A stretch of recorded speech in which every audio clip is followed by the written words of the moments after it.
Hello, lovely readers, and welcome to another chapter reaction with your favorite Elvish author, Christine E. Schulze, author of young adult fantasy, as well as a few kids' books. Today I am sporting my Taurus shirt, hashtag Team Taurus. If you're a Taurus, I'm actually be curious to know. Let me know down in the comments, or if you're not a Taurus, what sign are you? I really am very interested in always knowing what signs folks are. I'd love to learn that about you. I'm actually going to be working on a series that will be a while in the making, but it'll be a series in which there's a world where there's these 12 races all named after the different zodiac signs, and each race will have different powers revolving around that sign, earth, wind, or earth, air, fire, and water. That will be a while in the making because I like to actually have it be a graphic novel series, but that would require finding an artist and all kinds of stuff. That'll just be kind of like a more long-term project. But yeah, that's just like a little tidbit about, some of my future author plans. But what are we reading today? Well, today I am going to share with you another selection from the Stregoni Sequence. So usually I will read a chapter or two from a book that I've never read before to introduce you to some new books that maybe you've never read, that you've never discovered, that to see if you find something new that you'd be interested in reading. And usually it's stuff that I've never read before either, so that I'm kind of reacting and seeing, is this a thing that I'd like to read as well for myself. But what I also do here is I read selections from my own published works, and so that's what we're going to be doing today.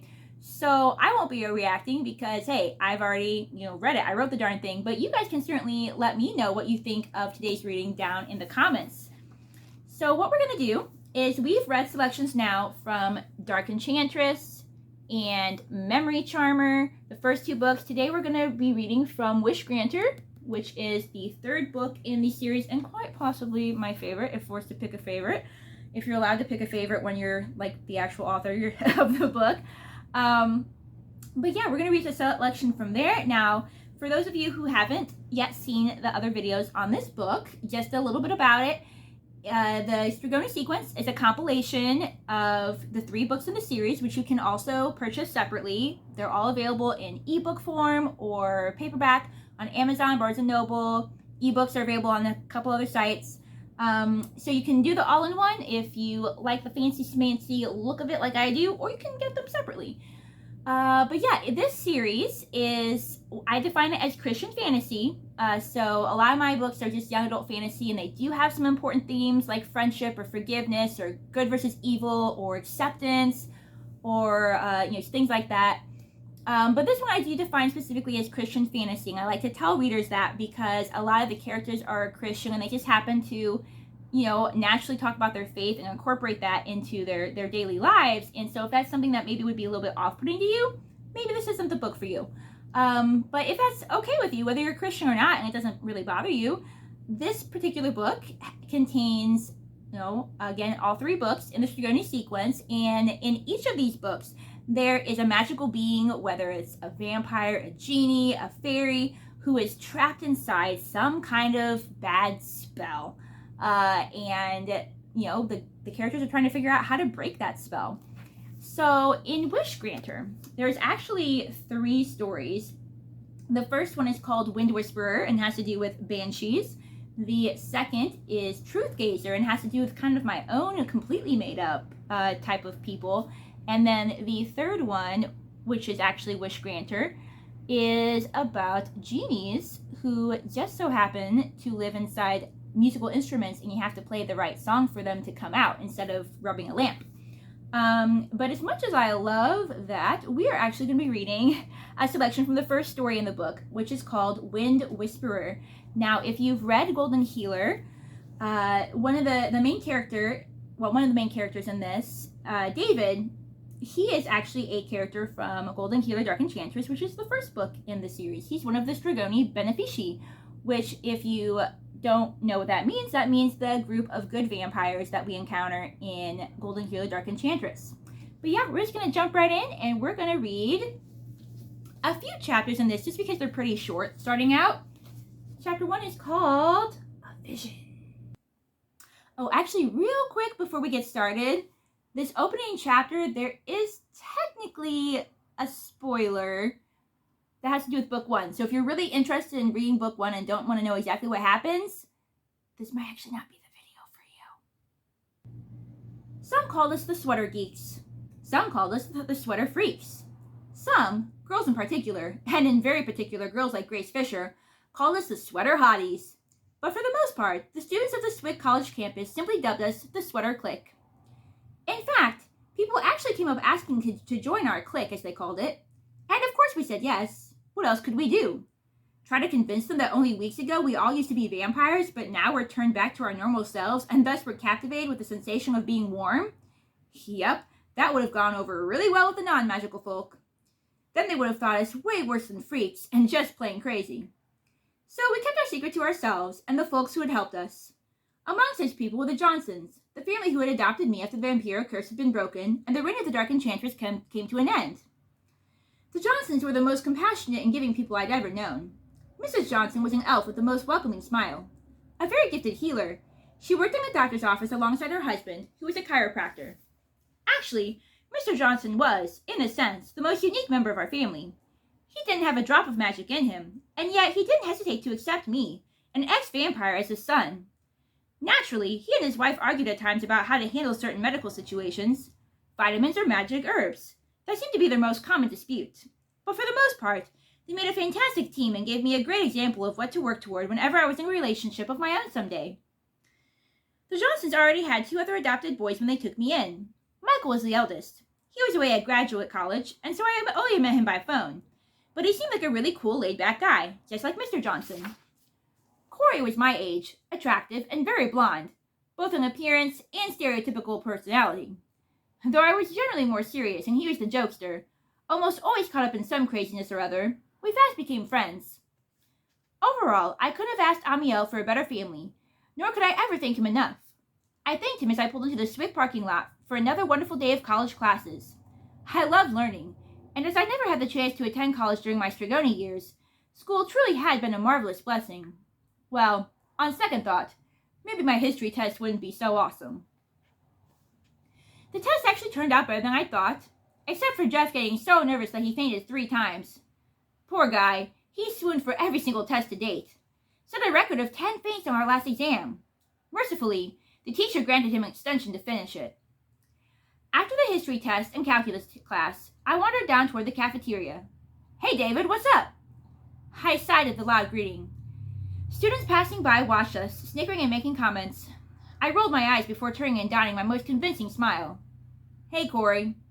"Hey bud, what's up?" "Nothing much, except I have this math homework I really need to get crunching on." Yeah, that can wait. You know that redhead I was telling you about, Amelia Schwann?" I nodded and suppressed the urge to roll my eyes again. How could I not know? For the past several days, he seemed incapable of thinking about anything else. Even when he complimented Mrs. Johnson's delicious vegetable stew at the dinner table last night, he had managed to link these favorite vegetables back to Amelia Schwann, who apparently was a vegan connoisseur. "Aw, man, you're never going to believe it. I think I finally managed to snag a date with her." "Oh, congrats," I said, though I inwardly sighed, gearing up for a long-winded narrative. "Well, she didn't exactly say yes. Not yet," Corey admitted in his fast-paced, excited way. "But she was all like, 'I'll think about it,' and did that thing with her eyelashes, you know, like she used to do with Carl. Well, she dumped him, so maybe that's not such a good sign. Do you think it's a good sign? Anyway, she's going to be at Glenn's party tonight." My mind wandered as he prattled on, his voice fading into my subconscious. It was in that ordinary moment that I first caught a glimpse of the most extraordinary girl I'd ever laid eyes on. Far more extraordinary than Amelia Schwann, no offense to Corey. Through the crowds of bustling students, she suddenly just stood there. Everything about her radiated a faint glow. Her hair that flowed down to her knees in shimmering silver waves, her dark reddish-brown skin, her white dress, even her eyes, which gleamed a piercing silver. My eyes met hers, drawn to them as if in a trance, as if all will of my own fled away and no choice remained but to watch her. We stared at each other as if each of us beheld a ghost. Though I had never believed in such things, I wondered if that's what she was, this otherworldly being who had appeared from nowhere. "Corey," I said, my gaze never straying from hers. For a moment he didn't reply. Perhaps he was shocked that, for once, I had interrupted his incessant babbling. "Corey," I repeated. "Yeah, David?" "Do you see that girl?" "Huh?" The blonde? Yeah, she's hot. A little out of your league, though. Not the blonde. The girl staring right at us, with the dark skin and the silver hair. She's looking right at us, I snapped, growing irritated. Corey possessed a natural homing skill for cute girls, and this was the most unique young lady I'd ever laid eyes on. How could he miss her? Right by the cafeteria entrance, I said. You know I usually have a homing skill for cute girls. I rolled my eyes. But I'm just not seeing her, dude. Right there! I managed to tear my gaze from her striking silver eyes to glare at Corey in frustration. He stared back at me with an equally confused look.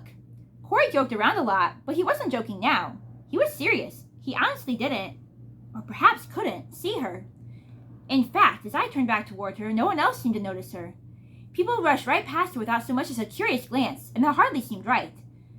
Such an unearthly beauty clung to her that even the magical students ought to stop and gawk, not to mention the non-magical ones.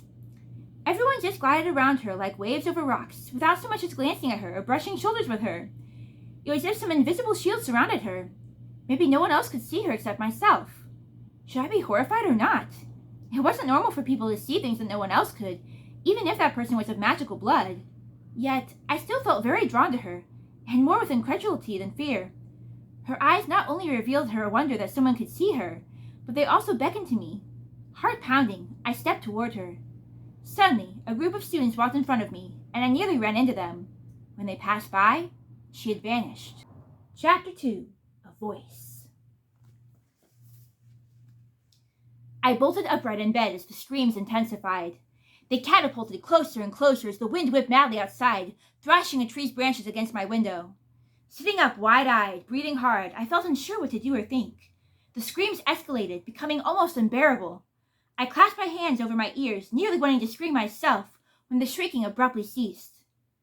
As I lowered my hands to my ears, something else stirred in the air, something other than the whistling of the wind. A voice rather whistle-like itself whispered, softly yet clearly, "David." I jumped at the sound of my name, glancing wildly with panic from one window to the next. "David." The voice didn't sound ominous, but entirely gentle, tender even. My name flowed from the speaker's tongue as if it was some precious treasure that they had lost for a long time. Should I panic? Just because the voice didn't sound dangerous didn't mean that it wasn't. I'd lived in the world of vampires long enough to know that beautiful could mean fatal.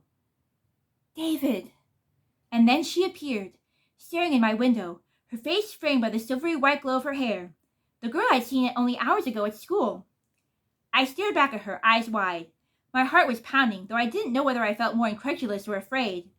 Cautiously slipping from bed and moving closer to the window, I peered into her silver eyes. Within them shone a deep sadness and a deeper admiration. Her eyes widened as she watched me, as if she still couldn't believe I was real any more than I believed her to be real. She placed her hand flat on the window pane. I inched closer, drawn by her beckoning gaze.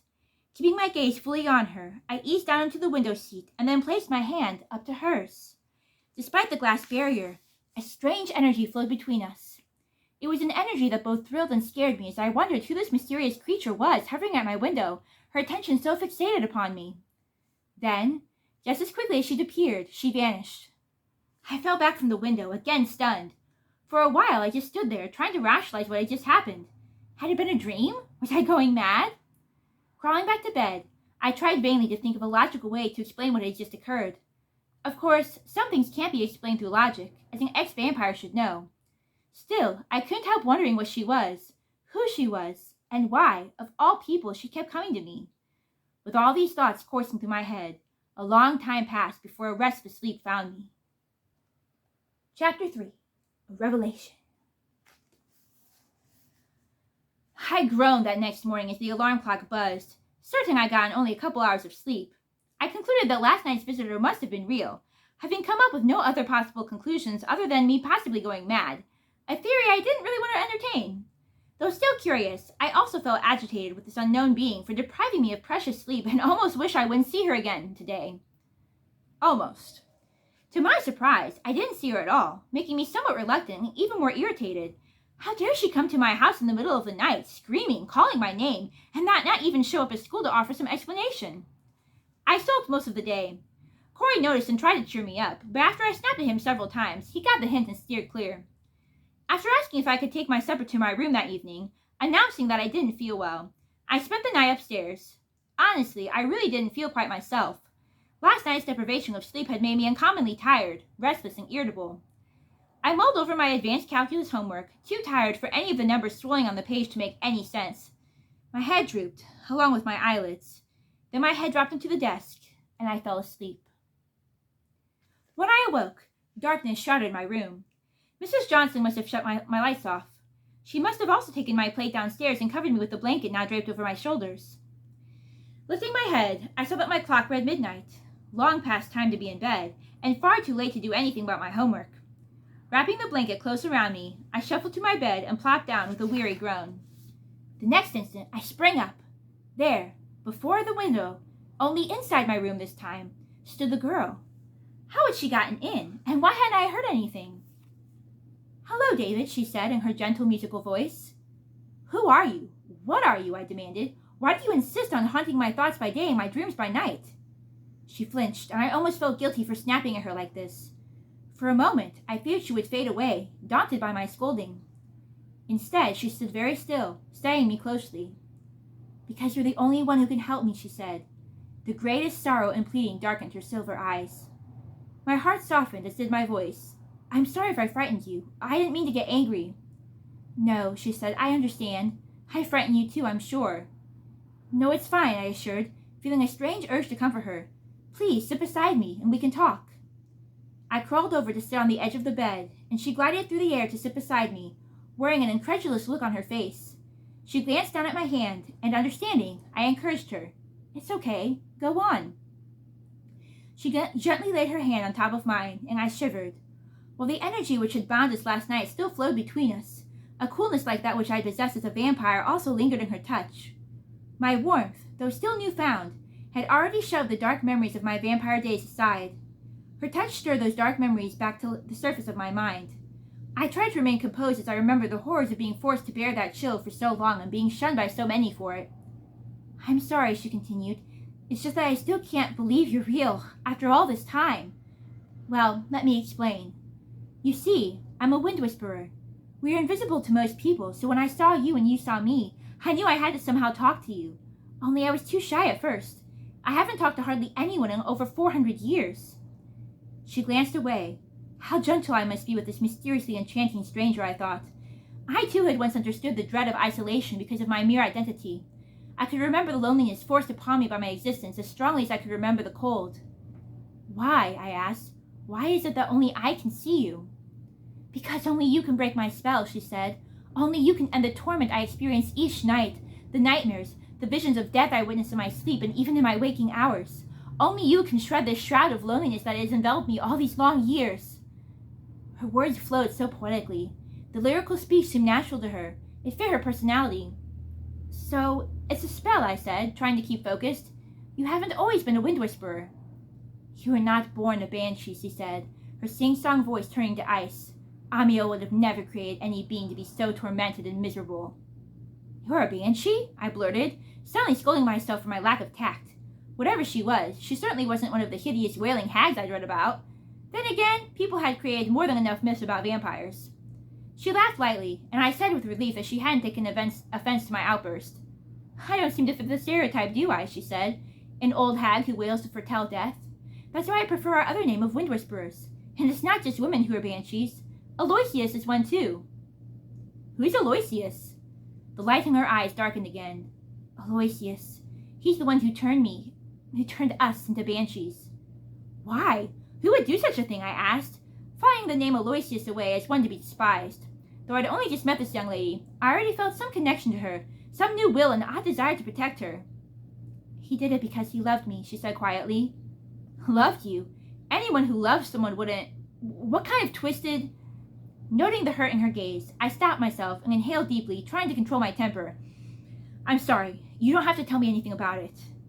I want to, she answered without hesitation, her eyes meeting mine again with an intense resolution. I want to, and I need to. You're the only person I've been able to talk to in over 400 years, besides Aloysius, so I've never been able to tell anyone. Of course, I said. I'd be glad to listen to your story. A small, hopeful smile crossed her lips. Her gaze left mine again, and she stared off distantly, as though she reached deep into the past, trying to place herself back inside whatever moment she sought. I was a servant for a prestigious wizard family who bore the surname Kendall. Their son Aloysius had always fancied me. I didn't care for him in that way, but he understood and we were good friends. The Kendalls were a very kind family and very rich. They took me in when... She gasped, and tears sprang to her eyes. She looked shocked, as though she hadn't faced this memory in a long time, and it seemed that facing it now took her by surprise. I took her hand. It's all right, I assured, feeling a bit awkward. Comforting people was never my strong point, and I hoped that I was helping. You don't have to tell me everything. Yes, I do, she said, wiping away her tears. When I came to live with the Kendalls, I had already lost everything to the elite. My parents, my brother, my best friend. My friend's body was never even found. To this day, I don't know what they did to him. I don't even remember his name. I stared in surprise. Elite? You mean the vampire elite? Created by the Dark Enchantress? She nodded. Yes. And then one night they attacked the Kendalls' home. Mr. and Mrs. Kendall were transformed into vampires. They joined the Stregoni Benefici, the good vampires. But there was a clan of wizards who hated all vampires. The Kendalls died saving their friends from these wizards. It was then that Aloysius, well, I guess you could say he went mad. He became very overprotective and possessive. He's very intelligent, a very skilled wizard, a genius, if you will. But as they say, a fine line hangs between genius and insanity. He only desired to protect me. He found the Banshee spell and said it was better to live hidden from the world as Banshees than to risk being killed like our parents. Banshees remain invisible to everyone. Well, almost everyone. The only way for a Banshee's curse to be broken is for them to find that one person in the world who can see them. Only that one person can break the spell. The spell is a sacrifice for Aloysius, too. He wanted to turn me to our...